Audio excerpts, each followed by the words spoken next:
The iPhone standby mode is probably the selling point of the new iOS 17.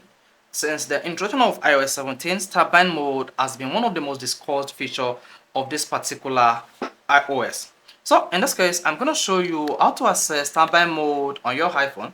Mark you need to be running on the latest iOS version that your device supported. If you are using iOS 16 or you are using iOS 17, even if it is iOS 15, you just make sure that the standby mode is available on this particular iOS on your device. Now, to turn on standby mode on iOS 17, all you need to do is go to your iPhone settings.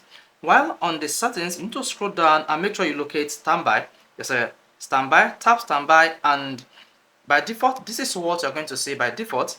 Now, tap this button to turn on standby on your iPhone. Once that button is enabled, then you want to turn on night mode display, show notification. You can also turn on show preview on tap only. Once you place your iPhone to charge on landscape mode, the standby mode will come up automatically. So you can also configure the standby mode to suit your need. In most cases, however, the standby mode is not going to turn on automatically. For the standby mode to turn on your iPhone, you need to connect your iPhone charger and place your iPhone horizontally where you have access to widget, photo, and clock on your iPhone. So when night mode is turned on for standby mode, the screen will adapt to the ambient light at night and display item with red tint so that it's not intrusive while you are asleep. So this is similar to dark mode feature on your iPhone. So guys, if this video is helpful on how to enable standby mode on your iPhone, you want to hit left and of course you want to subscribe to our YouTube channel for more quality videos just like this.